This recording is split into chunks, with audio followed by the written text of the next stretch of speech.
մասը հանգիստ թողնենք հիմա, հետ գնանք Ռուզան։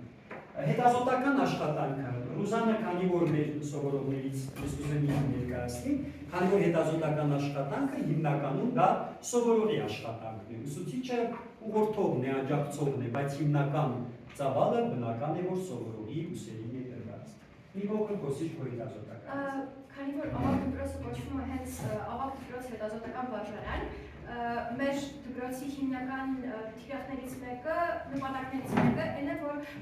ուսանողը պետք է տարվա ընթացքում իրականացնի հետազոտական աշխատանք։ Դա նման է մոտավորապես համալսարանում ինչպես էսսեյ են գրում, դրա տիպի աշխատանք է, ոչ չափազանց մեծ ծավալի ու ամբողջ շեշտը դրված է նրա վրա, որ աշակերտը ինքն է ընտրում թեման։ Այսինքն կարող է լինի ցանկացած թեմա, ուղղակի կան մի քանի կետեր։ Առաջինը պետք է լինի նպատակ եւ եզրակացության ժամանակ մենք պետք է նշենք հնարավոր է արդյոք հասնել նպատակին, եթե այո ինչ կերպով հասնենք եւ այլն։ Եվ նպատակը պետք է լինի արդիական, իրական, այսինքն որ մեր հասարակության մեջ, մեր իրականության մեջ դա ինչ որ կարևոր դեր խաղա։ Օրինակի համար այս տարի ես առաջին անգամ եմ կատարում հետազոտական աշխատանք, 10-րդ դասերից սկսած եմ անում։ Եվ թեմա ընտրելու մեջ ինձ օգնել են թե ուսուցիչները, թե ինքս երբ որ կարդում էի անցյալ տարիների աշակերտների կատարած իր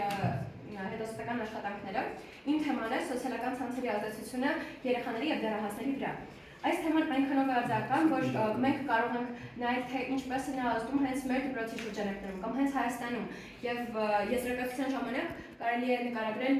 ինչպես է կարելի է հաղթահարել կամ նվազեցնել կախվածությունը եւ այլն եւ այլն։ Ես շատ ուրախ կլինեի, եթե ինչ-որ մեկը ցանկանար իմ հետ իրականացնել նախագիծը կամ ես եթե ցանկանաք ներկայացնելու ժամանակ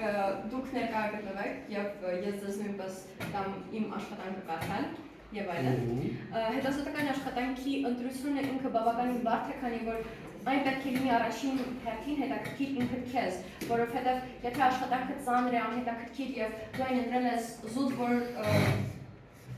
ուղղակի անես վերջացնես, դու հաջող չես ստանա ընթացքում, դու չես անի այն հետաքրքրությամբ եւ վերջնական արդյունքը նույնիսկ կարող է ինքդ քեզ դուրս չգալ եւ այն լինի թերի, որովհետեւ եթե նյութը քեզ ինքդ հետաքրքիր է, դու այն կատարում ես ավելի ուշադիր, ավելի ուշադրություն դարձնելով մանրամասներին